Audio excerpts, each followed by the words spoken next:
आज हम भारत की उस महागाथा को समझेंगे जिसे पंचवर्षीय योजनाएं कहते हैं। ये सिर्फ तथ्य नहीं है, ये हमारे देश के सपनों, संघर्षों और जीतों की कहानी है। और इस कहानी का हर मोड़ तुम्हारी परीक्षा का एक सवाल है। तो ये एक तरह से एक फिल्म की कहानी है। हाँ, और जिसका क्लाइमैक्स छात्र की परीक्षा है। तो चलिए शुरू करते हैं।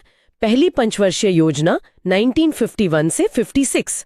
सोचिए, देश भूखा था, सबसे पहले क्या जरूरी था? खाना, पेट भरना। बिल्कुल। तो सारा जोर था कृषि और सिंचाई पर। और इसका जो मॉडल था वो था हेराल्ड डोमार मॉडल। ये हेराल्ड डोमार मॉडल वाला सवाल तो समझ लीजिए कि सेकंड ग्रेड टीचर 2025 के पेपर में छप चुका है। अच्छा। हाँ, तो लक्ष्य था 2.1% विकास दर का, लेकिन हमने हासिल किया 3.6%। अरे वाह, मतलब पहली योजना सुपर हिट रही। फिर तो दूसरी में और बड़ा सोचा होगा हमने। बहुत बड़ा। अब कहानी में आता है एक नया हीरो, पीसी महालानोबिस। दूसरी योजना 1956 से 61 महालानोबिस मॉडल पर आधारित थी। इसे ध्यान से सुनना जी। महालानोबिस ने कहा, पेट भर गया, अब देश को लोहे की ताकत चाहिए, तीव्र औद्योगिकरण। मतलब अब फोकस उद्योगों पर आ गया। हाँ, जैसे एक शरीर को हड्डियों का ढांचा चाहिए, वैसे ही देश को उद्योगों का ढांचा चाहिए था।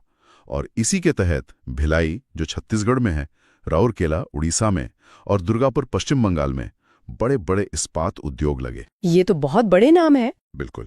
और तीसरी योजना 1961 से 66 वो जॉन सैंडी और सुखमय चक्रवर्ती के डेमोन्स्ट्रेशन प्लानिंग मॉडल पर थी। सर, उद्योग भी लग गए, खेती भी सुधर गई, अब क्या चुनौती थी देश के सामने? चुनौती थी सब कुछ संभालने की, स्थिरता लाने की। तो चौथी पंचवर्षीय योजना जो 1969 से 74 तक चली, उसका मॉडल था अशोक रुद्र और एलएस माने का। प्रारूप तैयार किया था डीआर गाडगिल ने। और लक्ष्य क्या था इसका? 2 शब्द याद रखिए, स्थिरता के साथ आर्थिक विकास और आत्मनिर्भरता।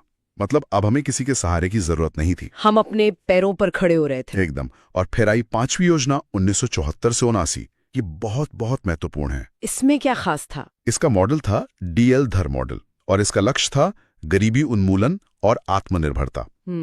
गरीबी हटाओ सिर्फ एक नारा नहीं था, ये देश की आत्मा की आवाज थी। गरीबी हटाओ, ये तो सुना है। और एसएससी 2023 में यही सवाल पूछा गया था कि गरीबी उन्मूलन का लक्ष्य किस योजना में था। अच्छा, ये सवाल आया था सर, लेकिन एक दिक्कत है। बताइए। इतने सारे मॉडल, इतने सारे लक्ष्य, ये सब परीक्षा में याद कैसे रहेंगे? सब मिक्स हो जाता है। यही वो गलती है जो 99% छात्र करते हैं। क्या गलती? वो रटते हैं। तो फिर क्या करें? अगर इस कहानी को, इन मॉडलों को दिमाग में छापना है तो डरने की जरूरत नहीं है। पुनीत एडीहॉप के यूट्यूब चैनल पर इसका वीडियो बार बार देखो, एक भी सवाल गलत नहीं होगा। मतलब रटना नहीं, समझना है। बिल्कुल, समझना है कहानी की तरह। खैर, आगे बढ़ते हैं। छठी योजना 1980 से 85। इसका मॉडल था आगत निर्गत योजना मॉडल और लक्ष्य फिर से वही, रोजगार सृजन और गरीबी उन्मूलन। इस पर दोबारा जोर दिया गया। तो गरीबी हटाना एक लंबा लक्ष्य रहा हमारे लिए। बहुत लंबा। सर, फिर तो धीरे धीरे कंप्यूटर का जमाना आ गया होगा, 90 का दशक।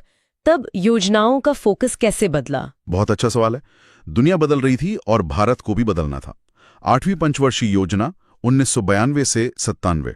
इसका मॉडल था जॉन डब्ल्यू मिलर मॉडल। और लक्ष्य था मानव संसाधनों का विकास। मतलब अब देश को मशीनों के साथ साथ तेज दिमागों की जरूरत थी, बिल्कुल तुम्हारी तरह। अच्छा, अब लोगों पर निवेश करने की बात हो रही थी। हाँ, शिक्षा, स्वास्थ्य, कौशल, इन सब पर। फिर 10वीं योजना 2002 से 2007। इसका मॉडल था व्यापक आगत निर्गत मॉडल और लक्ष्य था सामाजिक न्याय और क्षमता के साथ आर्थिक विकास। मतलब विकास तो हो पर उसका फायदा सबको मिले। सही पकड़े हैं। और सर, सबसे हाल की योजनाओं में क्या खास था? मतलब 11वीं और 12वीं में? हाँ, अब हम कहानी ने क्लाइमैक्स की तरफ आ रहे हैं।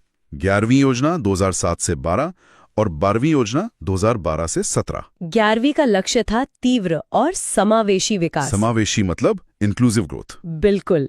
इसमें विकास दर का लक्ष्य पहले 9% था, फिर घटाकर 8.1% किया गया और हमने लगभग 8% हासिल भी किया। ये तो बहुत अच्छी सफलता थी। हाँ, ये भारत के लिए एक बहुत अच्छा दौर था। लेकिन फिर आई 12वीं योजना। इसका लक्ष्य और भी बड़ा था, तीव्र, सतत और अधिक समावेशी विकास। इसमें सतत यानी सस्टेनेबल शब्द भी जुड़ गया। हाँ, मतलब पर्यावरण का भी ध्यान रखना है।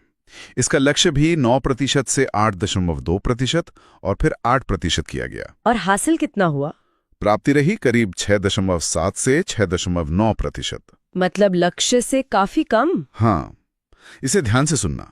ये देश का रिपोर्ट कार्ड है। लक्ष्य बड़े रखे गए, लेकिन चुनौतियां भी बड़ी थीं।